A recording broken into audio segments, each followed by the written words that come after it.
So, good afternoon. Let us start with today's session. In previous class, we have studied about what do you mean by stress strain curve and what are the different types of strains. Poisson's ratio is the ratio of, it is actually denoted by mu, and it is ratio of lateral strain to the longitudinal strain. देखो लोग उल्टा लिख देते हैं, हमेशा यही mistake करते हैं. It is lateral divided by longitudinal. It is lateral divided by longitudinal. Let me tell you that this is the length of L, okay, and this is the load applied P. Let us check whether you have understood the concept of lateral and longitudinal.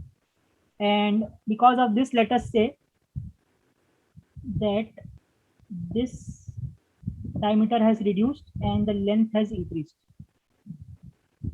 ये L के बाद हो गया, L से बढ़ के हो गया वो L प्लस डेल्टा L, थोड़ा सा लेंथ बढ़ गया, और डायमीटर जो पहले D था अब हो गया D minus delta D. So now tell me, what do you mean, what is the Poisson's ratio for this? Mu is equal to क्या आएगा इसके अंदर, क्या है? It is a ratio of lateral strain to the longitudinal strain. Lateral strain क्या होगा इस direction, इसके डायग्राम के हिसाब से? Will it be, okay, tell me, will it be length or will it be diameter? Diameter. Yes, lateral will be diameter. मैंने हमेशा बोला था आपको याद रखने के लिए कि जो डायरेक्शन में लोड लगेगा उस डायरेक्शन में जो भी चेंज होगा वो हमेशा क्या होगा? लॉन्जिट्यूडनल होगा. So I hope now you have understood the theoretical part. Else we can go for the problem solving. Yes. Yes, sir. अच्छा, उसके पहले बहुत इंपॉर्टेंट रिलेशन हमको डिराइव करना है, बहुत important.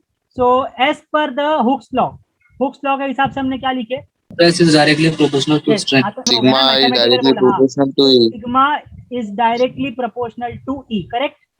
Then I will replace this sigma, this proportionality sign with the constant that is E, that is known as the Young's modulus, correct? Yes. Now, tell me, what do you mean by sigma? Sigma क्या होता है? Stress. Stress. What is the definition of stress? Sir, Resisting force per unit area. resisting. Perfect. This is a resisting force per unit area, correct? So Yes, can I write this sigma as force upon area? Same है mathematical terms में. देखो वहां पर भी हमने statement देखे थे, stress is resisting force per unit area. So I have just written it in the mathematical form, that P by A, correct? हाँ sir. E का E तो यंग्स मॉड्यूलस है ही, multiplied by what is this E? ये E क्या है? Strain. Strain है. Strain को हम क्या लिखेंगे? स्ट्रेन को क्या लिखेंगे फॉर्मूले के हिसाब से? So change in dimension. Original. Change in dimension upon original dimension. But यहाँ पर मैं अज्यूम कर रहा हूँ कि मेरा लेंथ है, डायमेंशन चेंज, तो क्या आएगा? It will B change in length upon original length. हाँ sir. हाँ, अब यहाँ से तुमको जो चीज चाहिए वो निकालो. नॉर्मली क्या पूछता है? Find the elongation in the bar. Question अगर तुम देखोगे नॉर्मली तो पूछता है, क्वेश्चन में पूछता है what is the elongation in the bar, मतलब कितना लेंथ बढ़ गया. So what is that term here? कौन सा टर्म रहेगा उसमें से? इसमें से Strain. इसमें से कौन सा टर्म रहेगा कि तुम्हारा बार कितना बड़ा? It will B Delta L divided by L strain sir. Delta L divide by L. तो बेटा पूरा स्ट्रेन हो गया ना. सिर्फ डेल्टा एल सर. हाँ, सिर्फ डेल्टा L है. मैं क्वेश्चन क्या पूछा? व्हाट इज द एक्सटेंशन या what is the change in length. मैंने ये नहीं पूछा व्हाट इज स्ट्रेन. अगर मैं स्ट्रेन बोलूंगा तो तुम बोलोगे sir delta L by L. मैंने क्या क्वेश्चन पूछा? व्हाट इज द इलोंगेशन, कितना चेंज हुआ, कितना बड़ा. So actually I am telling you what is delta L. Delta L. तो अगर मैं जब इसको थोड़ा सा खाली ये करूँ रीअरेंज, तो क्या हो जाएगा? Delta L is equal to PL divided by AE. Just rearranging the terms. This is the most important relation for this particular chapter. Derive the relation for change in length या extension of a bar subjected to load P. तो आपको सिर्फ ये 4 line का derivation करके 5 marks देना है. कर लोगे? हाँ sir. It's very simple. देखो मैं कुछ नया नहीं किया. हुक्स लॉ लगाया. हुक्स लॉ में 2 वर्ड आ रहे थे, स्ट्रेस स्ट्रेन. स्ट्रेस का डेफिनेशन यूज किया, it is force upon area, resisting force upon area लिख दिया P by A. उसके बाद वहां पर था स्ट्रेन. स्ट्रेन मुझे मालूम है, it is change in length upon original length. दोनों लिखा and just I have rearranged the term and got the answer for delta L. Okay, so this is the most important relation. Delta L is equal to PL by AE, where P is the load which is applied, L is the length of material, A is the area of cross section, and what is E? E क्या रहेगा? Capital E. Sir, a Young modulus. Yes, capital E will be the Young's modulus of the material. That's it. Chalo, let us go to the first problem. Question is like this, a bar of cross sectional area 1000 mm²। तो क्या दिया है अपने को, चलो data लिखेंगे, क्या दिया है, A दिया सर, A. एरिया दिया हुआ है। तो I will write in terms of notation, area is equal to 1000 mm², subjected to the force as shown in the figure. तो चलो फिगर पे चले जाओ, फिगर पे फोर्स कितना दिख रहा है, फोर्स कितना 10 दिख रहा है, 10 kilo newton. Okay, so I will write here P, force is equal to 10 kilo newton. Okay, चलो नेक्स्ट पे जाएंगे। फाइंड द टोटल इलोंगेशन, मतलब क्या पूछा है अपने को, डेल्टा एल। डेल्टा एल पूछा है। फाइंड टोटल इलोंगेशन पूछा है, स्ट्रेन नहीं बोला है। फाइंड टोटल इलोंगेशन, कितना बड़ा, तो अपन लिखेंगे डेल्टा एल फाइंड करना है। If Young's modulus is 100 GN per metre square, GN per metre square means giga newton per metre square, ये यूनिट जो है वो है giga newton per metre square. तो जैसा है पहले वैसे ही लिखते हैं, E is equal to 100 giga newton per metre square. और दूसरा क्या दिया है अपने को डायग्राम में, और कुछ दिया है, देखो एक चीज और दिया है, सर उसका ये length. The total length is given as 1500 meters, so length is equal to 1500 mm।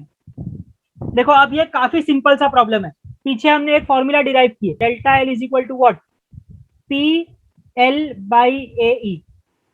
देखो आपको P का वैल्यू भी दिया है, लेंथ का वैल्यू भी दिया है, एरिया भी दिया है, E भी दिया है, चारों वैल्यू सब्स्टिट्यूट करके आंसर निकाल सकते हो। Yes sir.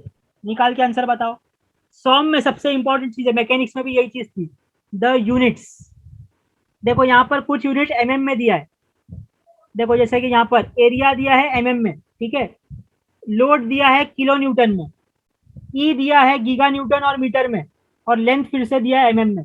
So every units is changed. सबसे पहले आपको क्या करना है, before starting any problem you have to see that all the things which are given should be in the same units.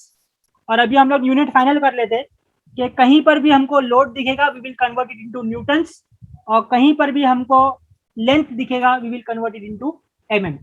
तो हमेशा अपना सब कुछ टाइम में चलना चाहिए न्यूटन और mm में। समझ में आ गया? Yes, sir. So let us start. पहले हम लोग को क्या करना है, यूनिट कन्वर्जन। तो देखो एरिया 1000 mm² दिया है, कोई कन्वर्जन की जरूरत है नहीं. नहीं है, क्योंकि No, sir. ऑलरेडी mm में दिया है, मैं आपको बोला सब कुछ अपन mm में और न्यूटन में रखेंगे। ओके, अब देखो लोड क्या दिया है, load is equal to 10 kilo newton दिया है, तो आपको किलो न्यूटन नहीं चाहिए, हमको न्यूटन चाहिए। So what I will right, 10 multiplied by 10⁻³ Newton, correct. Kilo Newton से न्यूटन में आने के लिए 1000 से मल्टीप्लाई करना पड़ेगा, करेक्ट है? Yes. Okay, now next. Yes, sir. अब इसका देखो कन्वर्जन, 100 का 100 लिखा, गीगा न्यूटन, पहले न्यूमरेटर देखो, ये कन्वर्जन फैक्टर सिखा रहा हूँ, बहुत इंपॉर्टेंट चीज है, सीखो नहीं तो आगे के पूरे सम तुम गलत करोगे। और ये खाली गीगा न्यूटन नहीं, आगे जाके मेगा न्यूटन और भी बहुत कुछ आएगा, तो कैसे कन्वर्ट करना है सीखो। यहाँ पर 100 का 100 लिखा, मल्टीप्लाइड बाय, यहाँ पर है गीगा न्यूटन। गीगा न्यूटन अपने को नहीं चाहिए, अपने को क्या चाहिए, Newton. अपने को न्यूटन न्यूटन। चाहिए, बराबर। कुछ भी होगा मैं न्यूटन में लाऊंगा और mm में लाऊंगा। तो गीगा न्यूटन को न्यूटन में लाने के लिए कितना फैक्टर होगा, गीगा मतलब क्या होता है पहले वो बताओ। किलो न्यूटन मतलब 10⁻³ होता है, किलो मतलब 10⁻³, गीगा मतलब कितना होता है, 10⁻⁶. 10⁻⁶ is mega, 10⁻9। yes 10⁻⁹ is the correct answer, 10⁻⁹। ये याद रखो, kilo Newton means 10⁻³, mega Newton मतलब 10⁻⁶, गीगा न्यूटन मतलब 10⁻⁹। ओके चलो, अब क्या हो गया, ये गीगा न्यूटन जो था, ये गीगा न्यूटन जो था वो क्या हो गया, न्यूटन में कन्वर्ट हो गया। अब यहाँ पर डिवाइड की साइन है तो अपन भी डिवाइड की साइन मार देंगे। मीटर स्क्वायर अपने को क्या चाहिए, mm चाहिए, तो मीटर से mm में जाने के लिए क्या फर्क कितना आता है, मीटर टू mm, ठीक है। So it will B 10⁻3। क्या हो गया, मीटर से मैं कहाँ जा रहा हूँ, मीटर से mm में गया 10⁻3, बट उसका स्क्वायर है इधर, तो यहाँ पर भी स्क्वायर हो जाएगा। ओके, तो फाइनली क्या बचेगा मेरे पास, 100 इंटू 10⁻9 डिवाइडेड बाई 10⁻3 का स्क्वायर क्या हो जाएगा, 10⁻6, ठीक है। अब ये 10⁻6 ऊपर जाएगा तो क्या हो जाएगा, 100 इंटू 10⁻9 मल्टीप्लाइड बाई 10⁻⁻6, -6, ये नीचे से ऊपर गया इसलिए -6 हुआ, इज इक्वल टू 100 10⁻9 और -6 कितना हो गया, 10⁻3, and this answer will be in how much, Newton पर mm²। समझ में आया कन्वर्जन? यस। लेंथ कितना है 1500 mm में दिया है. Now every unit is either in Newton and mm. बस हो गया. आप पुट करो, सब्स्टिट्यूट करो. तो p का वैल्यू क्या आया 10 into 10⁻3. Okay, multiplied by length अपने को दिया है 1500 1500 डिवाइडेड बाय एरिया. एरिया हमको दिया है 1000. सर सेम आंसर आ रहा है. हाँ, ई का आंसर क्या है? E is 100 into 10⁻3. सो अगर इसको सॉल्व करोगे तो आंसर तुमको मिलेगा 0.15 mm. करेक्ट? हाँ सर. हाँ सर. तो बोलता हूँ क्वेश्चन तो ऐसे ही करने. अच्छा, एक क्वेश्चन दूं? ठीक है, लिखो. चलो मैं तुमको डायग्राम, चलो एरिया मैं दे देता हूँ. ओके, चलो मैं डेटा देता हूँ. एरिया आपको लेटेस्ट से दिया है 2100 mm². फिर आपको लोड में दे देता हूँ 33 किलो न्यूटन. फिर मैं आपको देता हूँ लेटेस्ट से यंग्स मॉड्यूलस इज 210 GPa. और मैं लेंथ आपको दे रहा हूँ लेटेस्ट से 2.7 मीटर्स.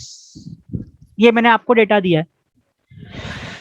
चलो कैसे करेंगे इसको सॉल्व, फटाफट बताओ. और फाइंड वही करना है, find change in length delta L. तो सबसे पहले तो देखो एरिया नॉर्मल यूनिट्स में है. यस. यस, Yes, mm में sir. चाहिए, mm में दिया है. लोड 33 किलो न्यूटन दिया है. किलो न्यूटन नहीं चाहिए मुझे, क्या चाहिए? Newton. So 33 newton. Into 33 into 10⁻3 newton हो गया. ठीक है. E is equal to 210 giga pascal. अब गीगा आ गया तो मैं तुमको क्या शॉर्टकट दिया, क्या करना है? 10⁻3. 10⁻3 जो भी दिया होगा उसको 10⁻3 कर दो. So it will B 210 into 10⁻3 Newton पर mm². उसके बाद लेंथ दिया है 2.7 मीटर. तो अपन क्या लिखेंगे? 2.7 मल्टीप्लाइड बाय कितना? 10⁻3. 3 मीटर से mm में जा रहे हो 3. तो 10⁻3 ये भी हो गया mm. So now everything is either in Newton and mm. बस हो गया. अब सब्स्टिट्यूट कर दो delta L is equal to p. तो it will be 33 into 10⁻3. L is 2.7 into 10⁻3 divided by area. Area is 2100 multiplied by E is 210 into 10⁻3. बस इसको solve करो, you will get the answer in mm.